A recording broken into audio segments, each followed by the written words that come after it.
Your literary happy hour. Fun show. I want you to find the next author you're going to love. On a more serious note. Welcome to the Whiskey Bar. Threw my hands up like, you know what the... Whatever happens, probably will. So what are we drinking? Everybody, welcome to another episode of Writers Drinking Whiskey, your literary happy hour, where you get to find not just your next read, but the next author you're going to love. I trust today is going to be one of those authors. I'm your host, William R. Hensey, of course, and joining me today is Daniel Cross Turner. Dan, welcome to the Whiskey Bar. Oh, thank you for having me. Thanks so much, Bill. This is it's an honor to be here and a delight. And I've thoroughly enjoyed the shows you put up so far, and thrilled to be a part of it. Awesome, and I'm really honored to have you here. I'm really excited about this. So let me give you my introduction, and then you fill in anything I missed, because everyone comes on here and they have so much credits and they're so amazing. I can't fathom it in my little brain. So whatever I miss, you can jump in, whatever's important. So you've had creative writing published in a myriad of places. You have the Birmingham Poetry Review, 5 Points, amongst others. We'll have a bio if people want to look anything up, the particulars. You have the monograph of contemporary Southern poetry, Southern's Crossing, Poetry, Memory in the Transcultural South, an anthology of Southern poetry, which is Hard Lines, Rough South poetry, and you have a collection of Southern Gothic, Untold South, the Gothic and beyond in Southern literature and culture. And you have a ton of other credits, but that's the ones I'm going. Anything else you'd like to add to that? It could be personal things as well. That's a good list. Thank you for including those. And you know, couple of those are academic works, and so did a lot of academic writing. Spent 20 years as an academic. I'm a recovering academic, so teaching, love teaching, mostly love teaching college English, university students for about 20 years at various places.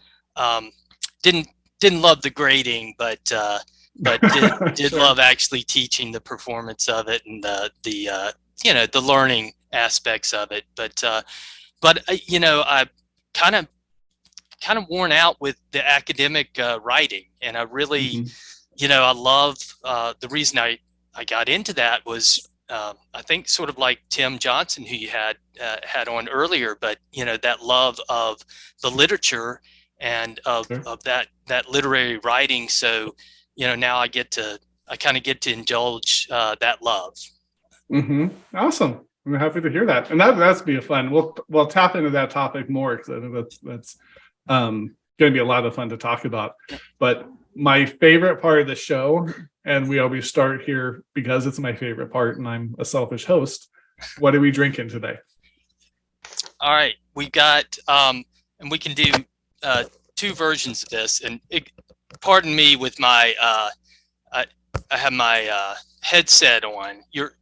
I'm very clumsy with the technology, but this is one thing I do love. It reminds me of my back in the 80s, the wonderful old stereo headset. Right. So it's very comforting to put this on, and I kind of feel like I'm a pilot or an air traffic controller when I have this on. So you're like the captain of Airwolf right now. Yes, Airwolf. That's another great 80s reference there. So it's even though I'm sitting at a desk in front of a computer, it has that lends that sense of wild adventure to things when I have this headset on.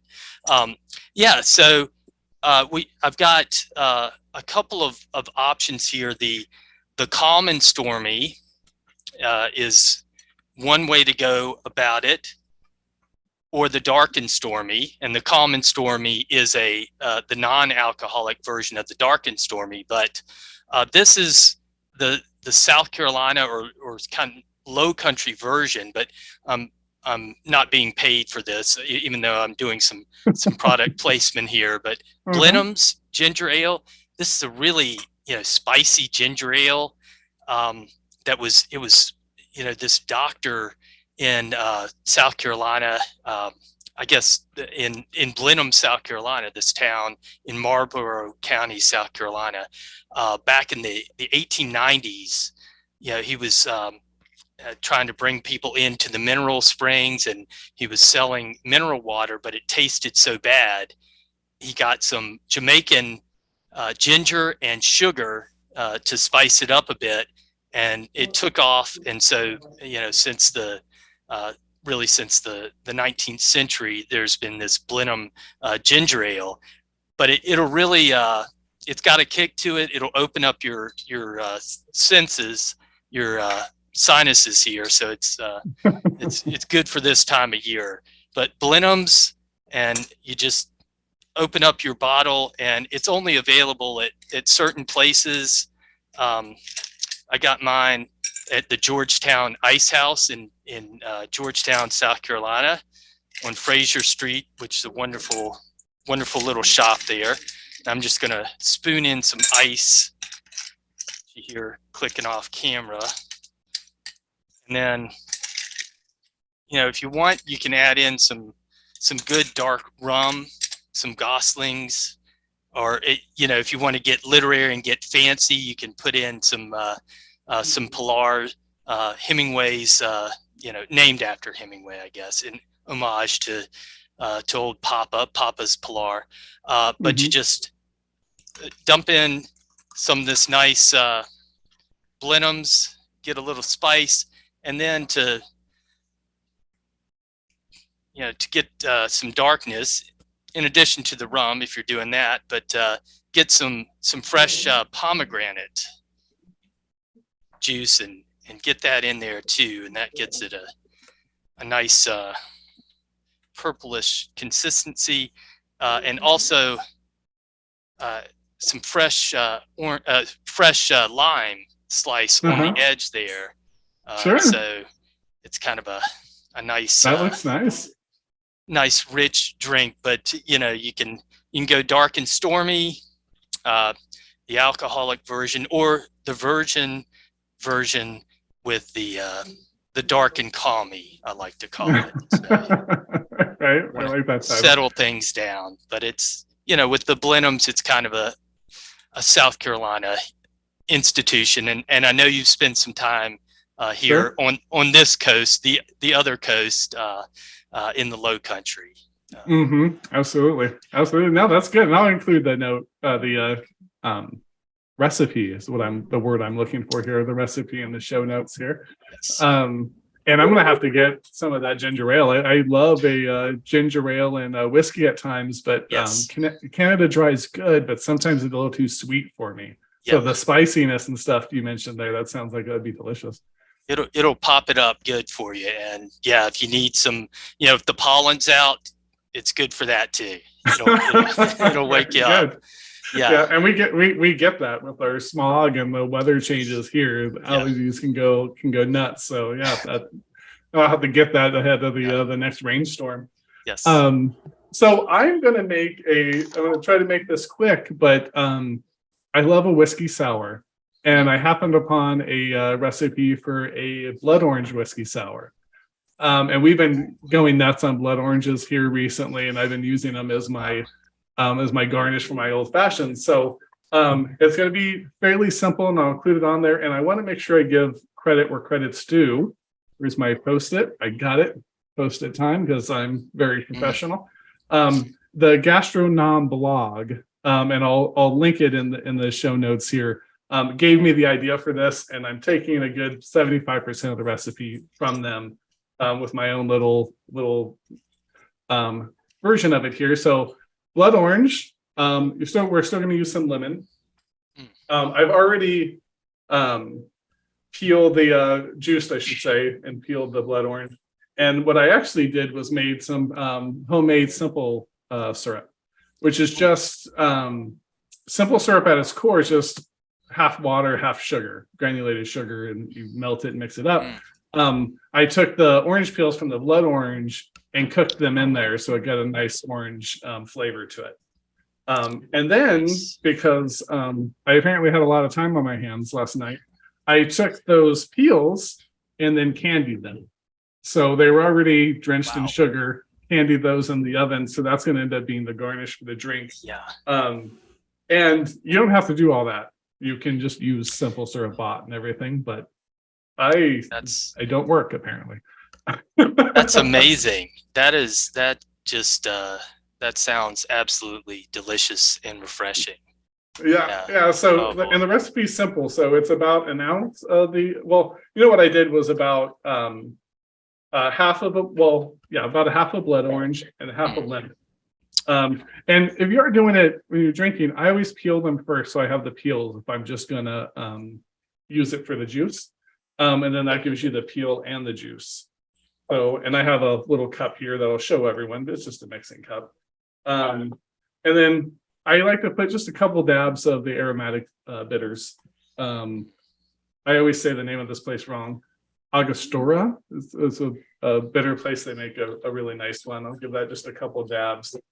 And really what you're looking at with a whiskey sour is about a few parts whiskey and one sour. And I'm going to use, instead of like a bourbon, I'm going to use a rye because it's going to be kind of sweet with the orange. So I'm going to use the rye to counteract that a little bit.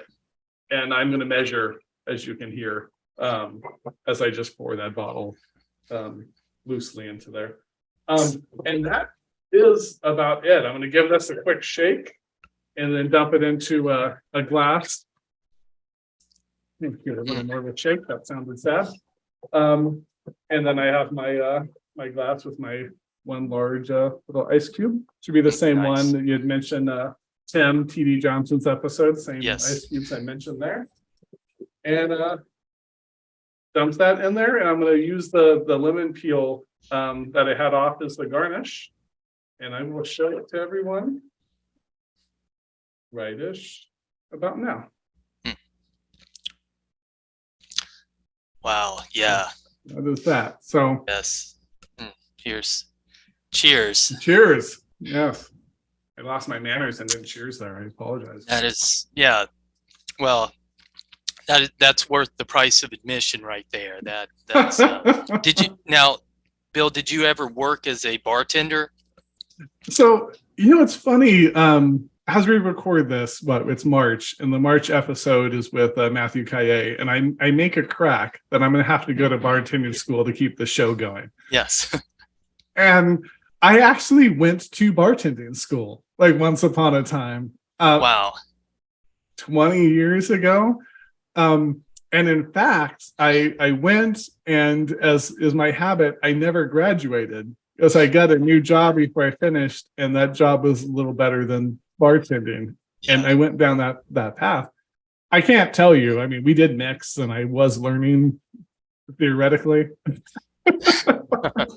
But we enjoy, companies, which is why we remodeled to put this whole bar in and things. So we did an open layout and things on our house, and we love having people over. Nice. and I like to play bartender. Although it stresses me out now. I realize as I've gotten older, and when there's a lot of people here and they want different drinks, I'm like, I can't handle this. Oh yeah, it's like being a chef back there. It really is. Unless people are just ordering a gin and tonic, that's anything beyond that, it gets complicated. But I know. I just started handing everyone old fashions. I'm like, everyone gets an old fashioned. I make this one. Here you go. Yeah, heavy on the bourbon, and they'll be happy. But you obviously have a talent, so something. If this writing thing doesn't work out, there's probably more money in the booze than there is the writing. Yeah, that is good point.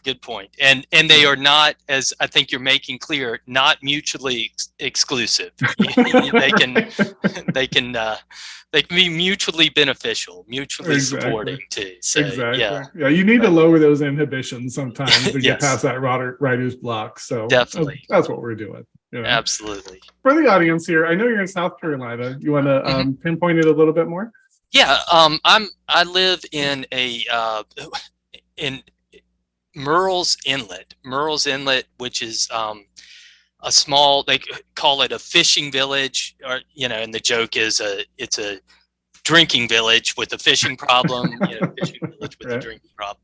But it's just, small little place, but it's near Pawleys Island, some people have heard of, and of course, Myrtle Beach. We're Okay. about half an hour from Myrtle Beach. It's Mhm. up Highway 17 north about half an hour. So that's there, but we're, not as developed, which, is kind of a good thing. I think we managed to stay a little more eco-friendly and a little more natural down here. Uh-huh. And we're between Myrtle Beach and then if you go down Highway 17 south for about an hour and a half, it's Charleston, South Carolina. Okay. So yeah, and we're it's about a 3-hour trip down to Beaufort, where you've been, and where Uh-huh. Tim Johnson down in that area, Beaufort and Hilton Head area. So Uh-huh. Sure. So did you see the spy balloon when it got shot down? Because that was by Myrtle. oh yes, I mean I was Oh. I was out going for a run, and I was vaguely paying attention to it. Uh-huh. I was kind of paying attention to it the day before, and I thought I would have guessed it was in Kansas or something. But I go for a run that Saturday afternoon, and I'm watching people, and as I'm going by, they're out in their front yards, and I'm just sort of looking over and wondering, what in the world are they? What are they staring at? And so finally, I just asked, and you could see the balloon with the naked eye very clearly. They was shot down in Surfside Beach, is the next little town up north from us. So that's 5 miles away. So yeah, and we had to restrain our sons from trying to go and Go get the balloon. help the Navy recover it. And, so yeah, it's just wild of all the places. Right. That's funny. It was a complete shot in the dark too. I had no idea about it, but I was like, oh, spy balloon was there. So maybe a measure of what the government thinks of the Surfside, South Carolina area.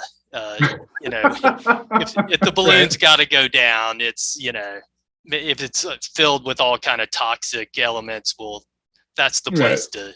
Yeah, you went Surfside, South Carolina is where you sent it. I would have thought where I grew up, Palmdale. Well, actually, there's military there, Plant 42, or I always blank on the name. I look over there because my dad's here, and I'm like, he worked there. You tell me the name. But yeah, no, I always would have thought Palmdale would be the place it happens. As I grew up there, but as I like to describe to people, is there's always the jokes about what happens in Florida. And like Palmdale is like the West Coast Florida. It was like we have our little pocket. Nice. Whatever weird thing's gonna happen, it's happening there. Yes. So awesome. So we got our drinks here. I love starting off with a chance to rant, because what's the use of drinking if we're not ranting? What really pisses you off?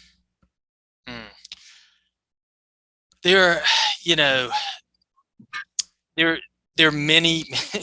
I know this is a theme, with writers. It really is. Right? This is such a setup, but because there, on the one hand, it's what doesn't. It's everything, and so I've tried to be better, and so reflecting on this, I've tried to take this sort of Zen-like approach, and none of it's there's nothing serious in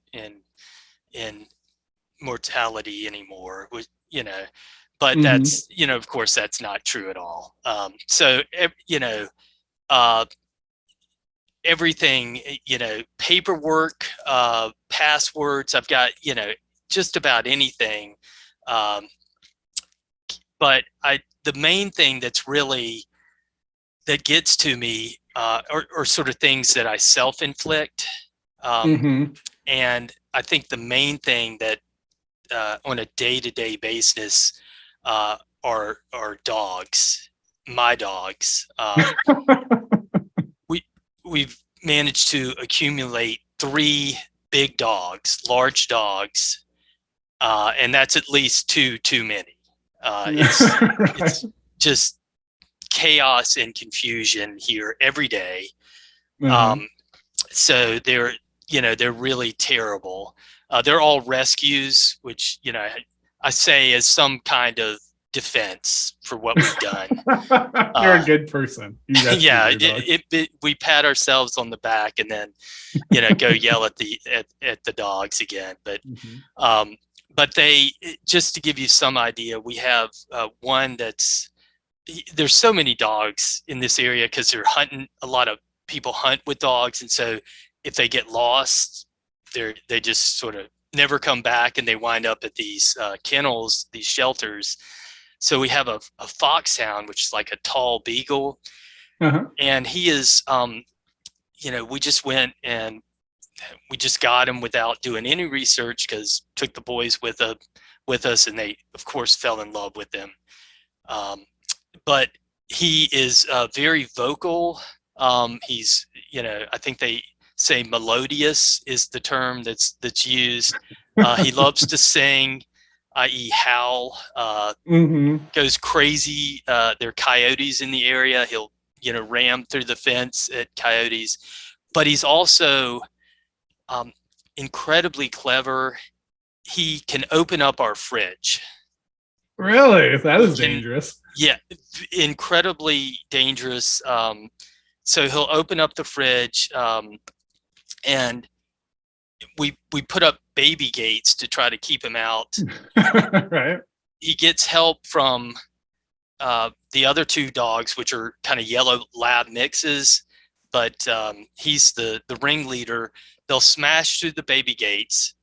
He'll go in and he can paw open the refrigerator, and then they all go to town. They go to town. They, steaks, whatever, seafood, whatever Right. they never go for the cheap stuff.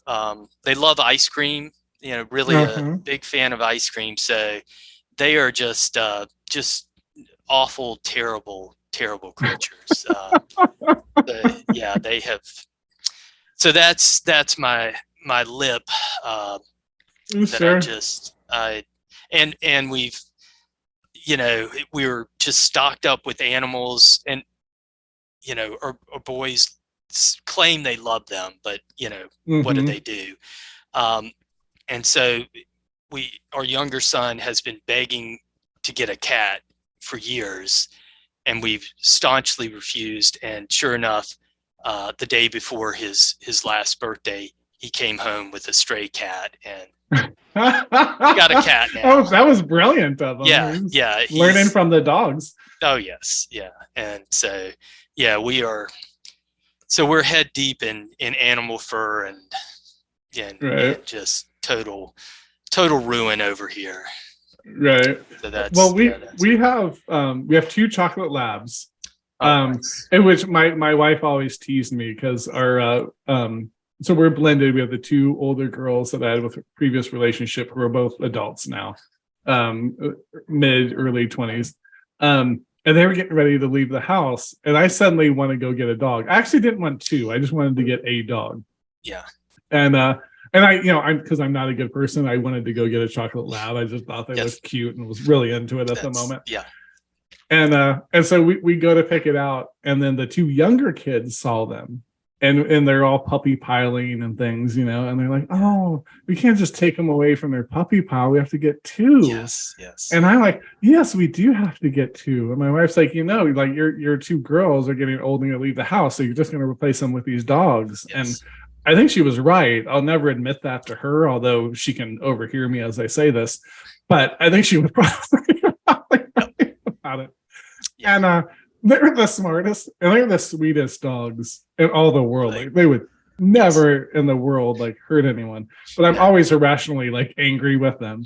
Yeah. And we had a smaller dog, a little Maltese who had passed away. Bulba was 7 months ago, kind of around then. And the kids, the younger kids who aren't so young now, the two younger ones are high school and middle school now. And they had grown up. Bulba had been in the family the whole time, so they're pretty sad. And around Christmas, they're like, oh, my brother-in-law had a French bulldogs and they had puppies, and he's like, oh, I can give them one. Oh, And I'm so against it because, like, at that time I was yes. thinking clearly. I'm like, no, no dogs, no dogs, no dogs. And then finally I'm like, fine, you know what? It's Christmas. If you want to give them one for Christmas, I'm not going to stop you. Like, go ahead. And so now we have that French bulldog here. And there's days where I'm watching my granddaughter, who's a little more than 18 months now, 18, 20-ish months. And then we have the puppy, the little French bulldog puppy. And I swear it's like having two grandkids. Like, they fight like they're siblings. Oh, yes. Yeah. She has food, and then he wants to go get the food from her hands. Yeah. Well, because she always wants to feed it to him.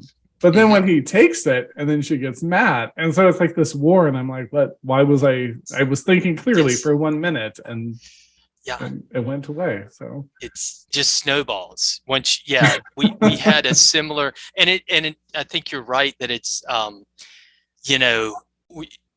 we're filling a void for sure of some kind. Mm-hmm. So Right. I mean, with 3 dogs, it's clearly a massive void we have here.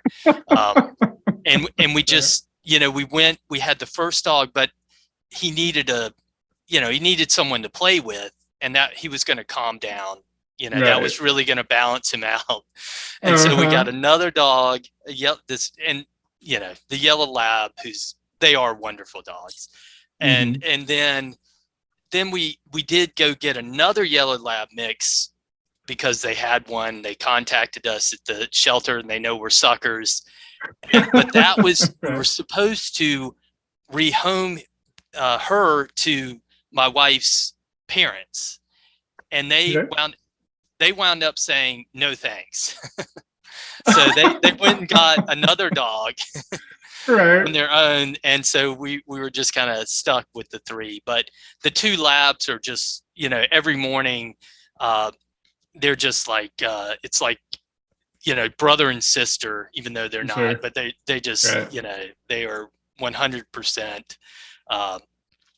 just adorable together. Just Mhm. they're like, play fighting stallions every Right. morning Uh-huh. up. So they're pretty great. Mhm. And yet again, like you, I'm such a foul-tempered person that I just constantly yelling and Uh-huh. hurling insults at these. Right.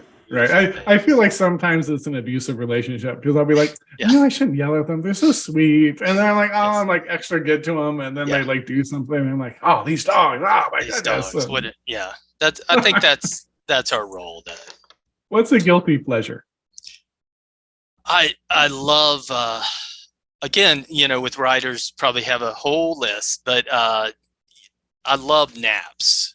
Naps are just, it's, I've always liked them, since I was a kid. But power naps, and I used to, my favorite thing when we moved here, I had a hammock, this wonderful rope hammock in the backyard. It had between 2 palmetto trees, beautiful shady spot, and just going out in the afternoon and catching a nice, catching some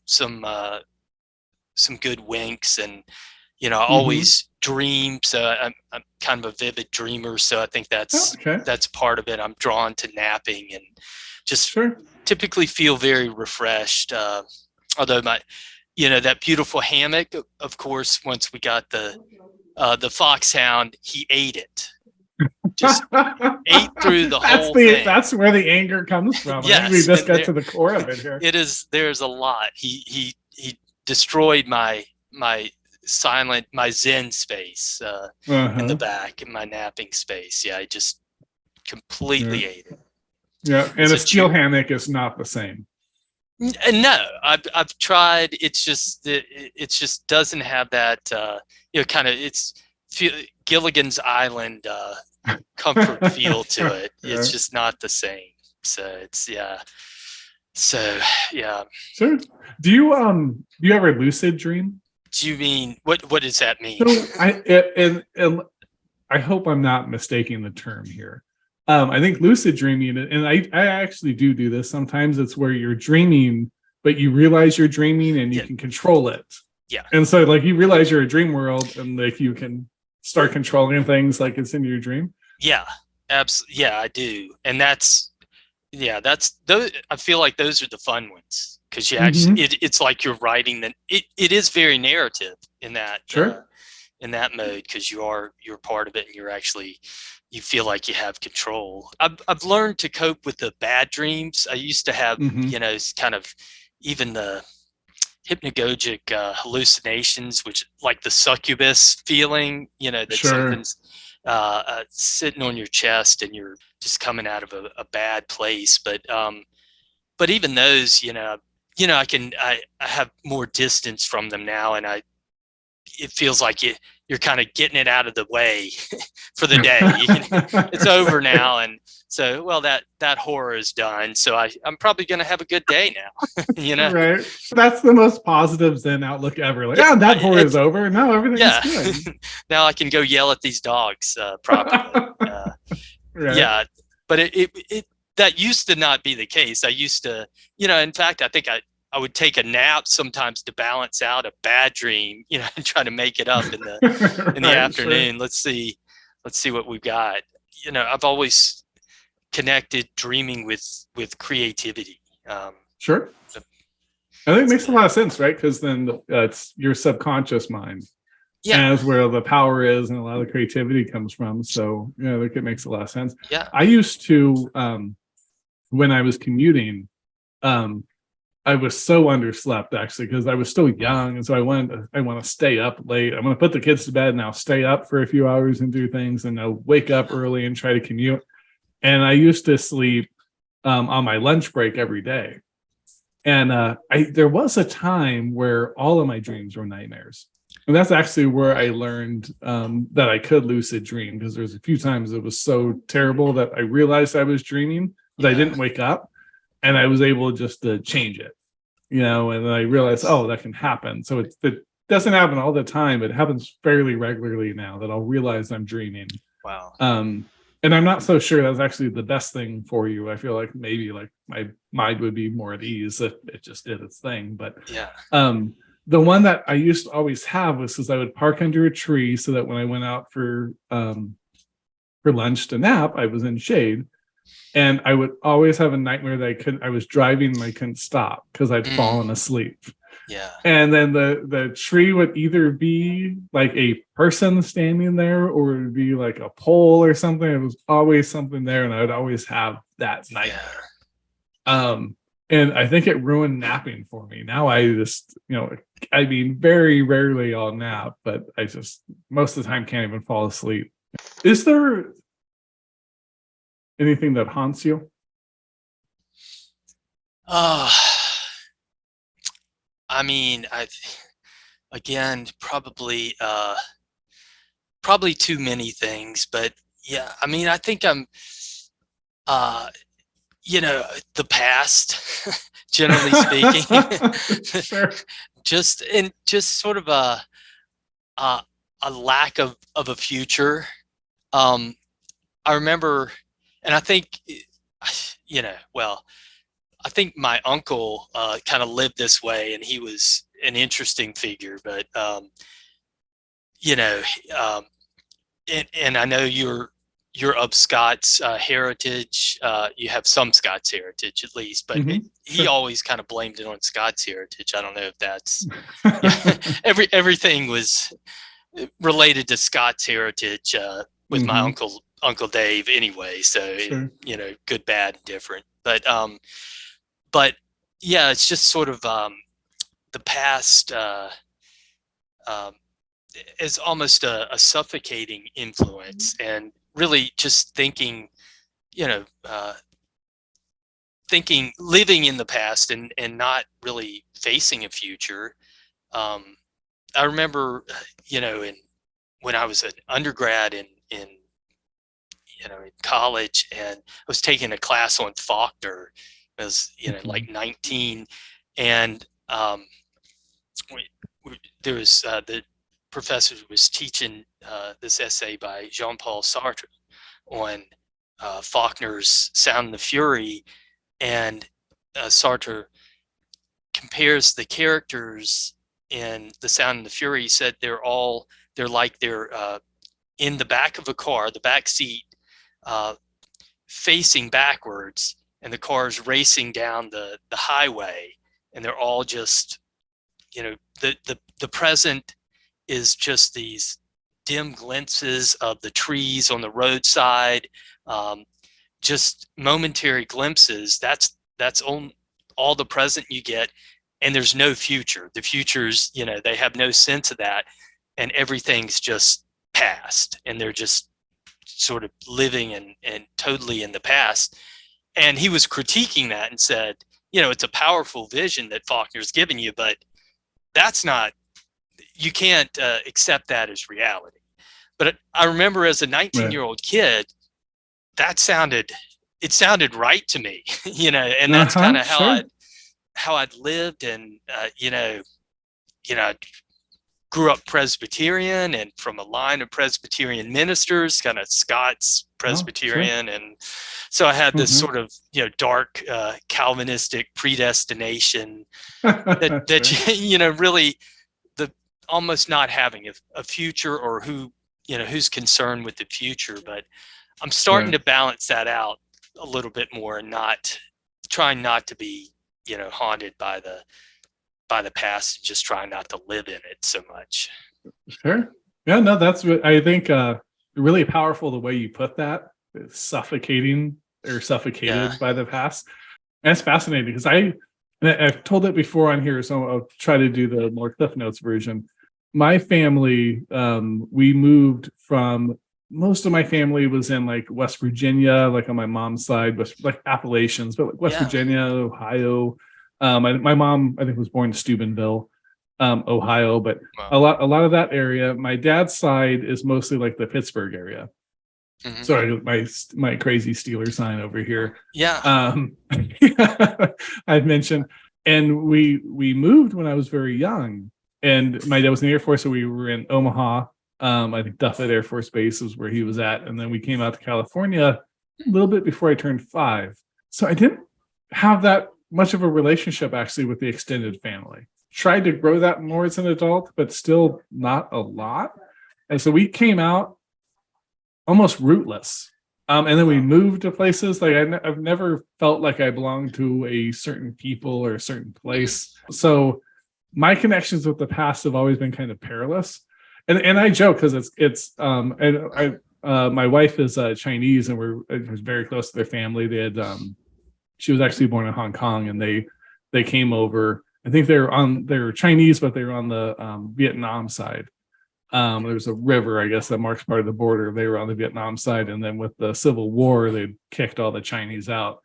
So a lot of them went to Hong Kong as refugees because it was still British controlled. And half her family went to the UK, like London area, and then half kind of came out here to California. Wow. And so there's that huge connection to it. And it's fun for me, but I always joke that it's like I get to go to all these parties, but I'm never expected to clean up. It's like I get to go. It's like I'm part of it, and people that watch the show will know, like, I'm like, oh, I'm Irish, I'm Scottish, I'm Italian. I am all those things, but I just claim whatever like makes sense at the moment, right? Here we are, and like I'm at the party here. Oh, good, and no one expects anything of me. I'm gonna go. So I've never felt suffocated, but I haven't felt suffocated, but at times I do feel a little in the wind. So it's a very, very different experience. So it's interesting hearing about how you feel about it. Have you ever experienced anything you can't explain? Well, I mean, there are many things. As I get older, if you'd asked me this when I was 20, whatever, 25, 28, when I was a grad student, man, I knew everything. Then I got married and I realized that I was wrong at least 98% of the time, as my wife can verify. I'm wrong so much of the time, but I have as I come through life, almost to the point of saying with Socrates, I know only that I know nothing. I'm Right, very sure. close. I know very little, but there are many things that I feel like I'm going backwards. But in terms of just something that really befuddled me, and it, as a dream, or it felt very real. But when I was 5 years old, I had felt like a vision, might have been a Mhm. dream, but we had a creek in our backyard, this wonderful creek. And I grew up in the upstate area of South Carolina, kind of next door to Greenville, South Carolina now. But we had this nice creek flowing through our backyard. And of course, as kids, I had a brother and a sister, and we'd always loved to play in the creek, Sure. get crawdads and go fishing and just jump and play in it. And my mom she was totally against that, even though they bought a house with a creek in the backyard, because we get all wet and muddy Right. and track it into the house. And so she would yell at me one day for coming in all wet and muddy, and she said, "Stay out of the creek." That night, I had a vision, and I had these shutters on my window, and the devil showed up in flames, Uh-huh. and it was the horns, red skinned, Right. bifurcated tail, Uh-huh. the whole deal, the traditional devil. Sure. And in this loud booming voice said, "Daniel, stay out of the creek." And so I was terrified, and stayed out of the creek for about 2 weeks, and then went right back in. But that it stayed, it felt very real to me. And I told my mom, we talked to our minister about it, and Really? it got that. Yeah, I think I became a person of interest at the local Presbyterian church for a while. They weren't too sure about this kid. Right, um, sure. but that's something I've never.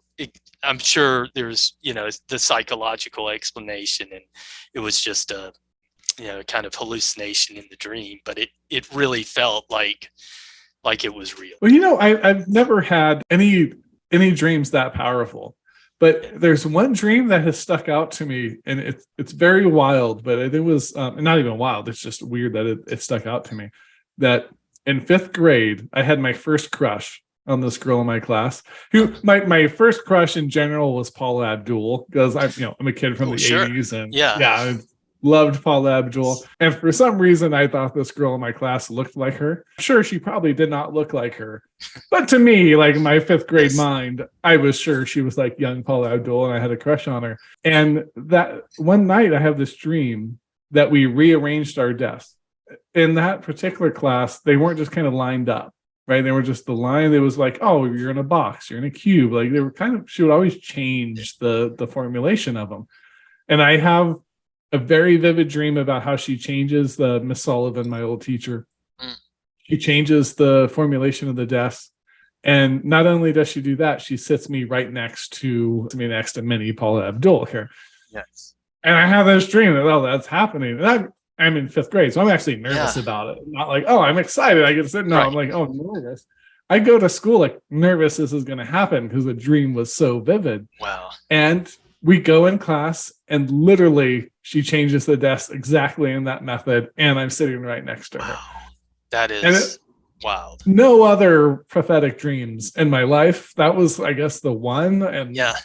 maybe misspent. Yeah. But it was very strange. It sticks to me now because I'm just like, I dreamed it so perfectly, and wasn't any reason I would have known how the desks were and things, but this happened. So dreams come true. yeah, At least that was my dream. That one did. Yeah.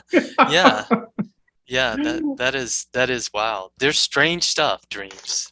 Has there ever been a trip that's changed your life? Definitely one that really stood out was going over to Scotland, and I am, as I mentioned, of Scottish descent, although I'm a mongrel have Mhm. Irish, Irish heritage and English. I mentioned my Uncle Dave, who was so big on Scottish heritage. His name was David Lee Ross Turner, and he was named after an ancestor, David Lee Ross, who he would talk Uh-huh. about all the time. Which in the 80s, people would. He was actually Right. my great grandfather, and your uncle is David Lee Ross. Roth, and, Right. did he get us score some Van Halen tickets? And so it was a source of great confusion in the 80s. But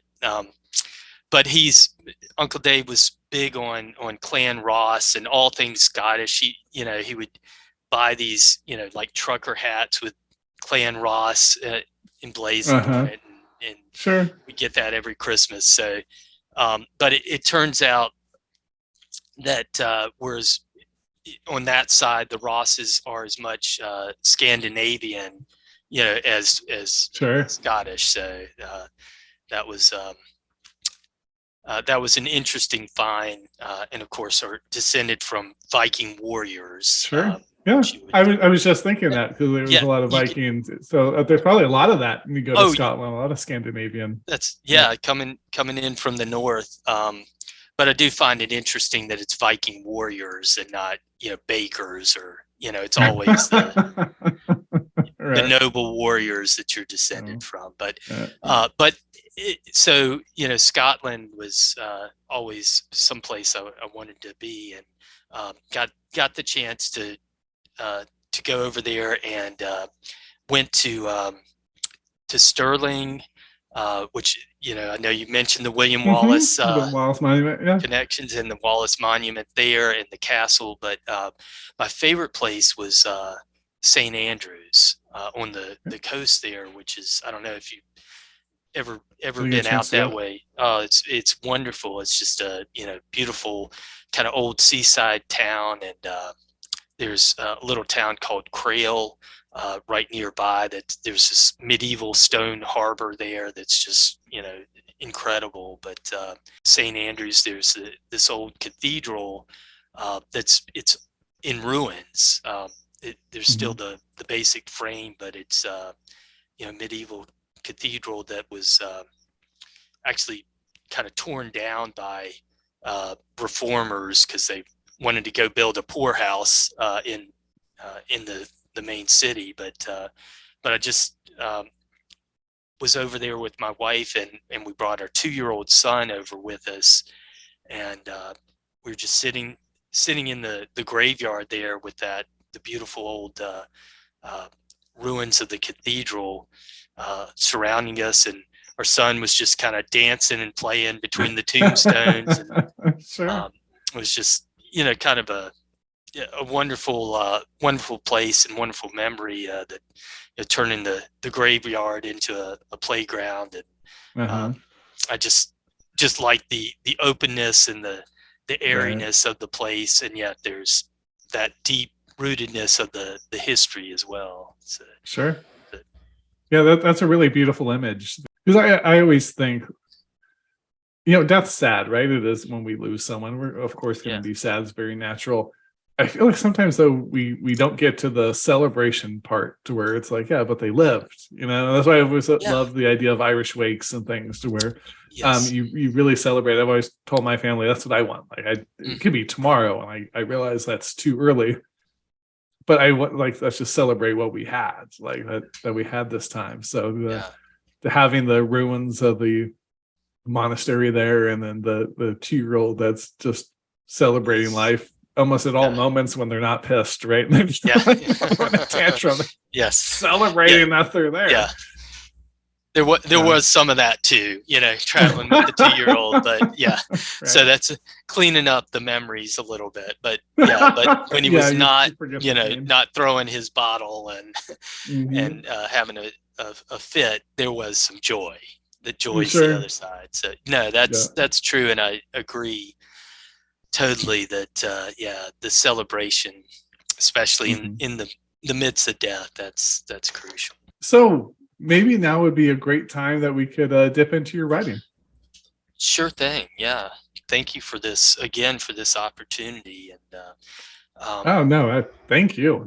I to be completely upfront, this is like my like very selfish point, because I hope people take away from this show like how awesome it is to be read to, because it's, I think as an adult you lose that, like as a kid you love it, right? Your parents read to you everything, like it becomes this event, something you love.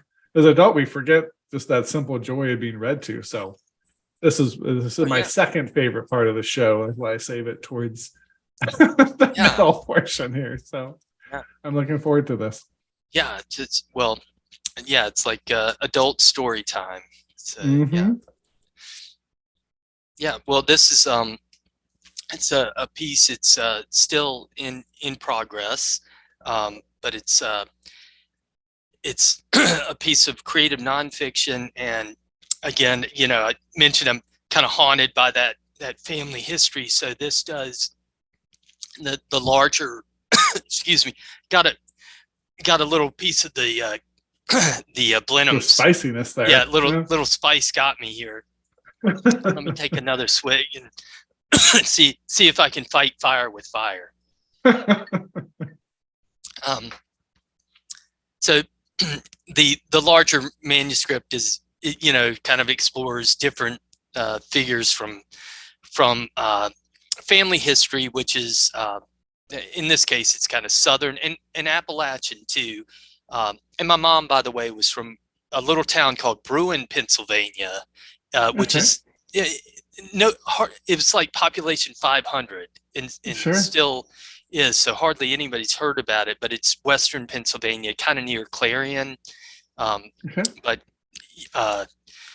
so my cousins were big Steelers fans growing up, Pirates fans and all that. But but anyway, this is so it's kind of this larger manuscript explores that Appalachian and Southern family history. And this is a piece that's about my dad, and he was born in 1928 and served in the Korean War in 1952. So this is when he was 24 years old. And it's a piece called Dog Tags. In winter, returned from maneuvers in the freezing dark. Dad stretched his legs by the fire. When the blood came back, it was like someone knocking a crowbar across your shins. He fed scraps to loose wandering dogs straying in and out of camp. Most were Jindos, wheat blonde or brindle, with wiry hair and rail thin, as if their bones would fall to dust if petted. They still had decent teeth. Dad was a second lieutenant in command of a tank platoon in Korea as part of the 45th Infantry, or Thunderbirds. For sleeping in the field, if they had time, his platoon would dig into a hillside and build log huts using the dirt backside as one wall. Some nights they woke to gunshots. There were so many rats a soldier would hear one rustle inside the hut, rise with a pistol, blow it in two. Sometimes it took 2 or 3 rounds. The rats were the size of small dogs. The army gave the men a brief introduction to the culture of the Korean people. Koreans had a 5,000-year-old alphabet. Also, they were a freedom-loving people who believed in the open market. In a separate briefing, an army general called enemy Koreans low-rate Chinese gangsters. He also called them dog eaters. The South Korean soldiers would hang a silk stocking filled with rice around their neck. They'd live off that and water for a week. Between battles, some men killed downtime with turkey shoots. They used the roaming, starving dogs for targets. They were decent shots and got a lot of dogs. Dad told his platoon to stop. You might need the ammo for something real.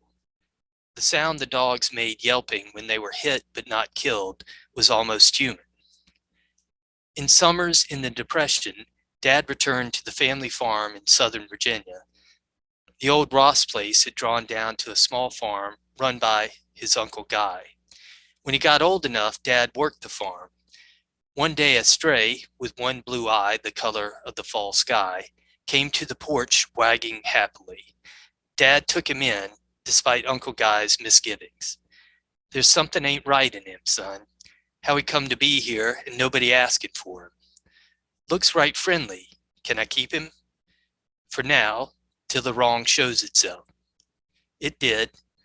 Dad had taken in an egg sucker, an untenable thing on a farm stocked with chickens. Uncle Guy knelt and put his arm on his nephew's tender shoulder. "Ain't but one way to cure a dog whose wanton will is egg sucking." Dad silently hoped. Uncle Guy finished the thought. "Get a stick of dynamite, blow the head off. Ain't but one way." He left Dad kneeling downhearted in the rising dust, holding the dog tight. Uncle Guy returned with a shotgun and a shovel.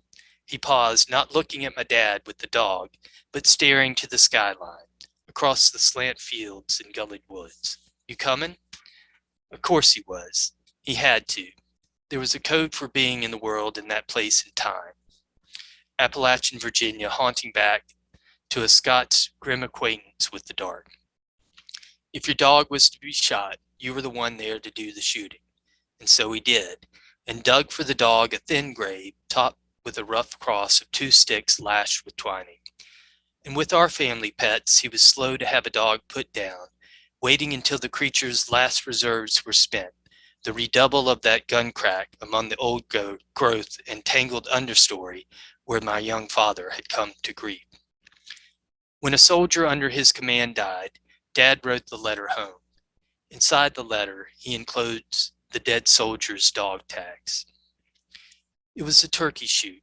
The Thunderbird's Sherman tanks lined the hill, immobile, firing being fired on. Aftershocks rocked the tanks in the mud gently, incessantly. Smoke unwrapped the distance like gauze.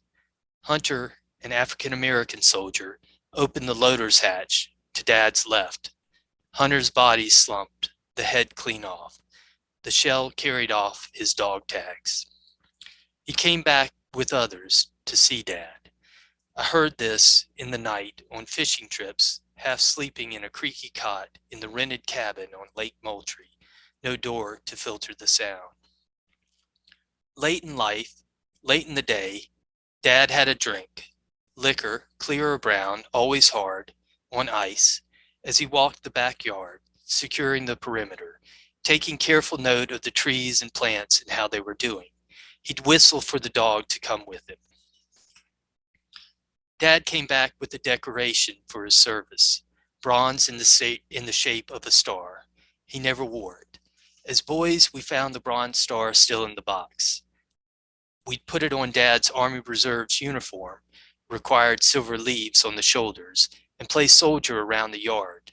One time we pinned it on Beauregard, our black and white Cocker Spaniel. It hung there from its cream-colored flea collar, a fancy weighted dog tag. That was beautiful. Yeah, and it's funny, and maybe you let us hear on purpose. It's just funny, all of the dog talk, and then kind of coming back to it, like this whole conversation has like an extra depth. Depth to it.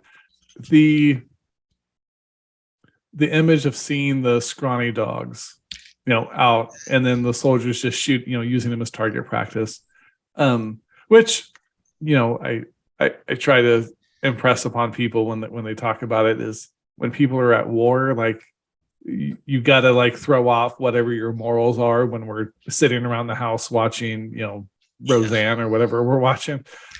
It's a different alien world. If you've never been there, you got to be careful trying to cast moral judgments on it. But to go from that to him going back, and him being the one that stopped it, and then going back home and having a dog and needing to put it down for normal farm reasons, but the impact of it, and then his dog tags everything. That's a really brilliant, haunting, really narrative. So with that, and I know that the note you sent me, you're working on the book length manuscript for that, and so are you I know you're haunted by the past, but are you into genealogy, or is that part of? Yeah, it was always part of my upbringing, and if it's, I think it is kind of being,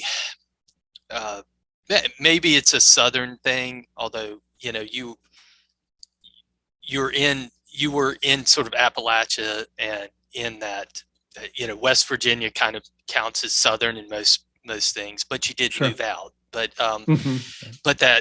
but I always felt kind of rooted, and maybe overly rooted. Mhm. And on at least my father's side, they're always, I was always getting stories from my father. His brother was Uncle Dave, and Mhm. constant stories from him. And he, when I moved away from South Carolina, he had Kurt Vonnegut's disease involving alcohol in the telephone, so he would call up at all hours, and Sure. and his subjects were, Southern family history from Virginia on up, or Scott's, Clan Ross history. So Uh-huh. and Sure. so I just sort of grew up with that. My aunt as well, their sister was she was a vivid storyteller. So I just, kind of grew up with all this around, and I'm just now in some, they're all three dead, all three siblings are gone. And so I guess in some way I feel kind of a duty to write it down. Sure. And, but it's also, it really was a huge part of my, my upbringing. And whereas my wife's from Connecticut, she doesn't really have any of that, Right. sense of the past. They, they just kind of hit the reset button. But that's certainly on my father's side. I always had that, that sense of the past, and that you need to do something with it. I don't know. Sure. Some That of they it, contend with it at some it way, might not right? honor, some of it is definitely not honorable, and some of it's kind of laughable. I mean, it's, the stories are, Hmm. Vonnegut would get a kick out of them. They're just sort of, they're like Faulkner mixed with Vonnegut, or Uh-huh. Barry Hannah or something. So they're, Yeah. it's almost, some of them are kind of silly, but so it's, but I've always kind of had that, just that weight, I guess, that, and Did need to those do something. stories, yeah, did those stories, that your dad, I'm sorry, the other lady, was your aunt, or who was the other one you mentioned, the storyteller? My aunt Rangeley Right. was her name. Okay. Yeah. Okay. So your dad and your Sister. aunt, did those stories ever reveal anything? I know it's all the past, but did those stories ever reveal to you anything about yourself? Oh, I think, yeah, and especially as I got older, in general terms, that kind of the tendency to be haunted by the past, and with, with my uncle, who was this David Lee Ross Turner, but he From Van Halen. Yes, he was very, in his way, professorial. He had just like books all over the place, usually tomes about, the South, or a lot of Confederate history. Although he was, he was not, he was sort of liberal and progressive in his politics. He was not racist, but still, had a lot of Confederate history, and a lot of that Scots history. So all these Sure. dusty tomes at his house, and he just sort of pontificate about, he could go on for hours about all this history and these stories. And so, it would concern me that, is this sort of genetic field rot that, I Right. loved him, but it was also kind of like, how much of this is this really just kind of who I am, just a sort of a younger version standing in front of a classroom. Right. Is doing, this who I'm growing this into? Yeah. this is who I am, Yeah. Yeah. So there were definitely that sense, and he really seemed to be locked in the back of the car facing backwards, Sure. totally bound to the past. So that has always been a concern that I think I'm getting a little better about, not trying, and I think writing about it has helped, because I've just really started to do this. That's what I was going to ask, actually, is the writing, because you had used the term, suffocated by the past. Yeah. Is the writing like a way to come up for air? I think it really has. And they, my aunt died, I guess that's been, gosh, close to 20 years now ago. So, that's been a while. And my father has been 12 years now this month, and my uncle, I guess 10 years. So, I think it took a while to kind of let all that settle, and to know that the stories aren't going to change anymore. Right. They're not. They're told, and nobody else is kind of retelling them. It's so I kind of feel a sort of a duty to write these down and just kind of keep them going if they're of value. Otherwise, they're kind of going to disappear. If so, and I think it just took a while to for me to get kind of past that place, and then to just do it. And they're going to be written kind of in my way. And you mentioned being a reformed academic. Did the reforming from academia kind of free you up to get to this project now? Absolutely. Yeah, that's come right along with it too. So that was, I was when I was an academic, I was just constantly chasing after the new project, and it just felt like a hamster on a wheel. Sure. So, and not really, it's getting, I felt almost like a news reporter at a desk that, it's just constantly the ambulance chasers. Yeah, ambulance. That's perfect. Perfect analogy. The ambulance chaser, just whatever, the hot news story. That's what you had to write, and it just was not. I was being fed stories, and it wasn't. I didn't feel like I had a whole lot to say anymore. I kind of said it and done it, and so it's just burnout, and I think that's not uncommon.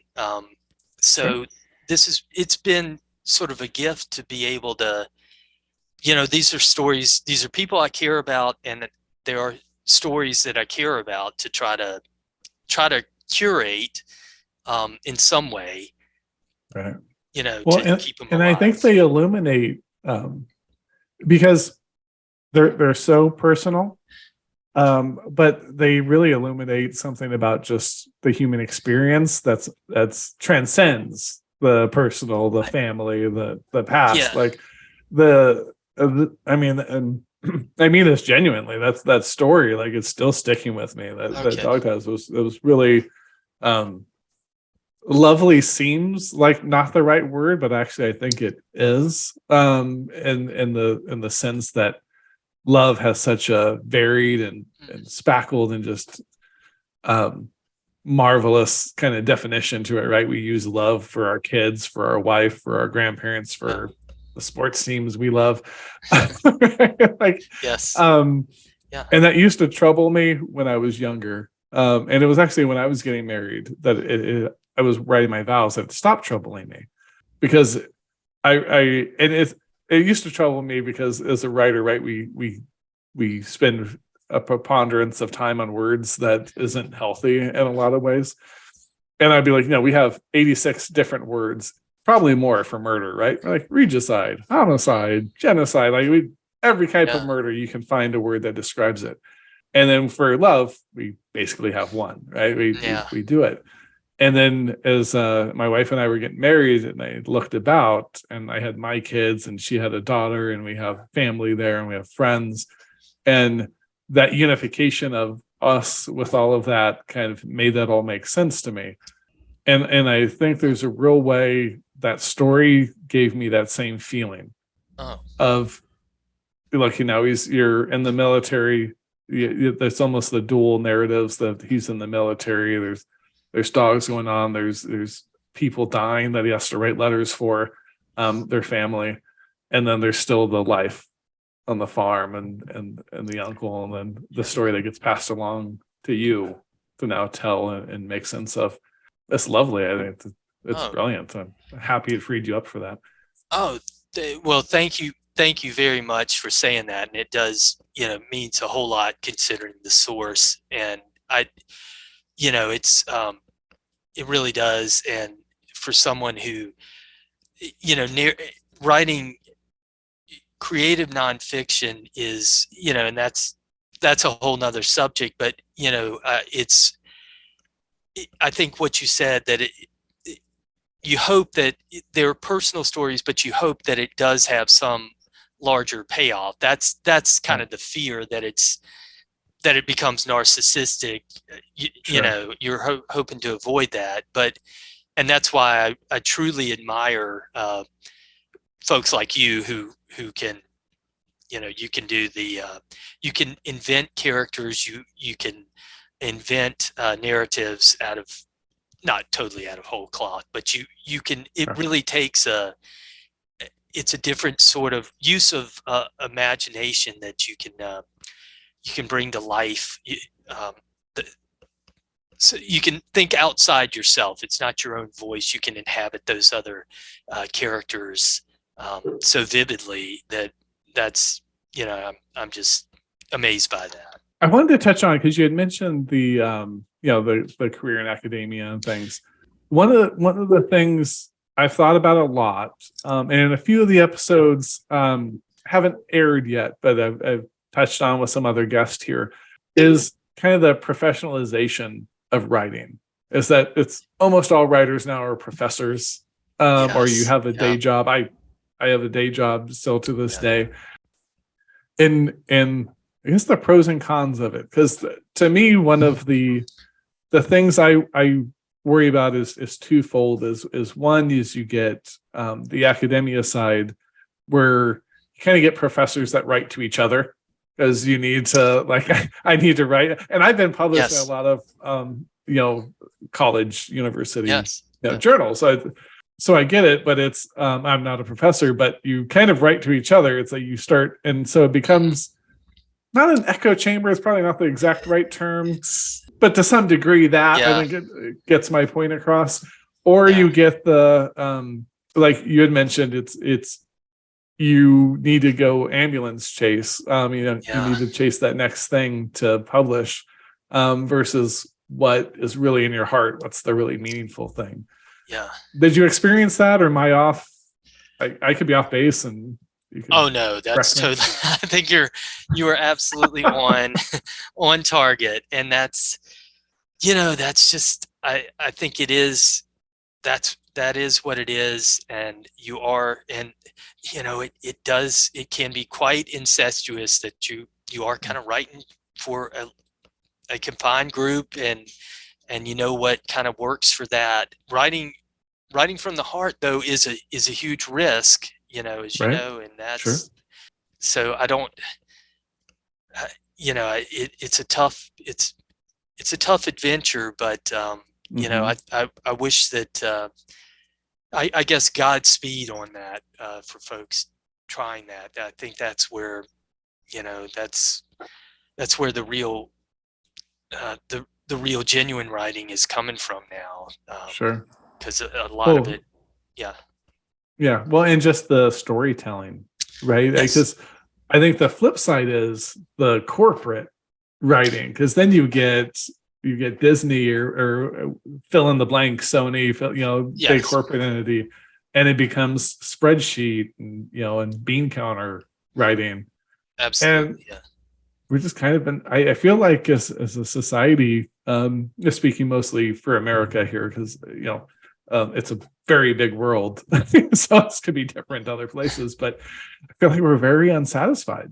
Like the storytelling now, it's you get academic storytelling or you get corporate, and there used to be a mix of it, more where you would still get get passion projects that would relate and would resonate with everyone. Yeah, and it's really a way of describing the academic writing and publishing is it's really become quite corporate, and it's a different side. It's not as marketable, but it's just sort of the same. It's same dynamics of a corporation. That's really what you're doing. Yeah, no, it makes sense. It's almost just different where the dollars come from, right? Yeah. Like academic, a lot of the dollars are public dollars, Yes. right? That funnel into the schools versus, corporations are getting private dollars to go to the theater or whatever. Absolutely. Yeah. So it's very, it's writing to formula. Right. And that's, There's so much of that now. And it's not a good, rarely is that a good thing. So, but I'm not sure what the larger solution is, but just, there are storytellers out there still and doing there absolutely is. Yeah. So, I mean, I've tried to tell my kids this, through time, especially as they go, I heard it described as the Messiah stage, where you kind of hit that teenage or like early 20s probably, where you're going to change the world, right? Like you've come and now the world is going to be brightened. Yeah, very good. It's going to be renewed, and I thought it was a very, very funny and very apt kind of way to describe it. And they hit that. And what I tried to impart upon them, probably not very successfully, because I'm, as you can see by the bar behind me, probably not the world's greatest parent. But they'll probably comment on this going, agreed, But you can try to change the world. It's a very noble goal, and absolutely try, but you still have to live in it. So you kind of have to find that medium to be doing the best you can in the system you're in the confines and limitations you have, but while trying to change it. And that's how I look at it too. That's why I this show is a labor of fun. It's been great. Every conversation so far has been just a blast, and I've learned and feel like I've grown. And I hope part of what comes out of this is by trying to shed whatever little light, and hopefully growing light as we go along, is shed light on some great storytelling and some different avenues that doesn't have to be that academia or corporate going along. That's good. Truly a case in point. You're doing it, and I know it's a labor of love, and you're doing this, on the free time that's not free, So you're right. But at least you're preparing and enjoying a good drink while you're you're having your happy hour while you're doing it. But it is, it's definitely, it's laborious, but there is the love there, and I hope it really does get the attention it deserves, because you're doing good work for sure. And this kind of thing is important, because it does get out of outside the system, right? Get some opportunities. Yeah, thank you for that. So if we're talking to the writers in the audience here, if you were to impart one piece of advice, new writers, seasoned writers, wherever you'd like to go with it, but what piece of advice would you give them? I do always say, the common thing is read, because that's where you get, that's where I get my material, at least. But read and listen, but I think, this is simple and kind of dumb, but you have lots of other shows, so you can fast forward through this. But write to go along with read, write. Just write. Don't, sometimes just leave all the advice behind and just write. Get it down on the page on the computer. Just go with it. And then of course everyone needs an editor. You had your editor on, Dario, who that was really interesting talk. But I think just don't be afraid of the blank space. Fill it up. Right. It's you. It's a part of you coming out of you. So don't be afraid to let it roll. Keep it going. Right. The wonderful Levon Helm, the drummer for the band, said, "Keep it going." Those are his final words. Just keep it going and let it rip. Right. Oh no, I think that's brilliant. Well, and one of the things, and I think it helps ground me, but I try to tell people is I look at myself less like a writer and more like a sculptor. And if you're sculpting, you need materials. And so you have a blank page, you have a blank tablet, whatever it is, you got to put a material on there. Yeah. And once you have the material, then you can start chiseling, and it might be wood, it might be clay.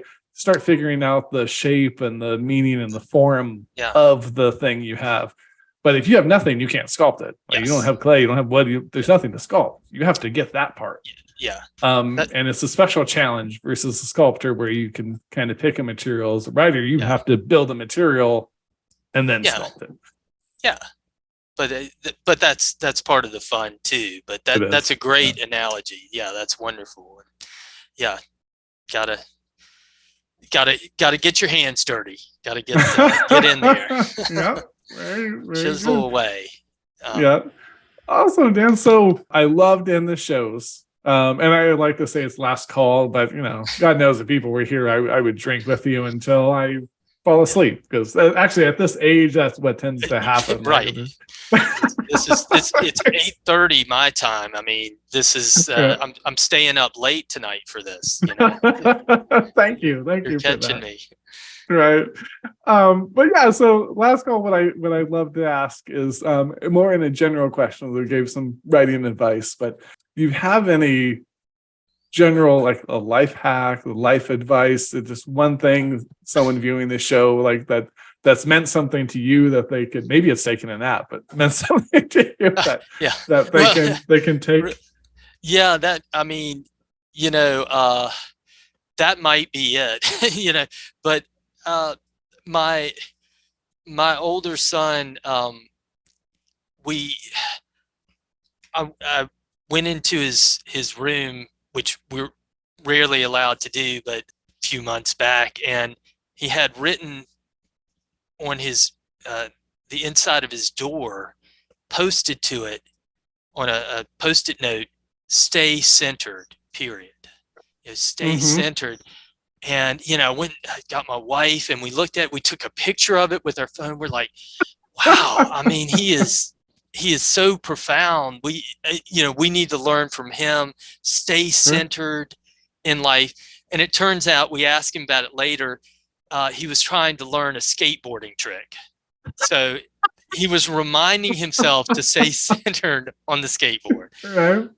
So, but nevertheless, I think that's, stay centered it's pretty good advice generally, that, as I wobble through life, do as I say, not as I do, but just kind of peace, be still, try to, the many outrages that come our way, try to take a breath, breathe and take a nap. And maybe you might have had a nightmare, the horror last night, but maybe you'll have a pleasant lucid dream in your afternoon nap that, it's every day. Try to stay centered so, you can help others along the way.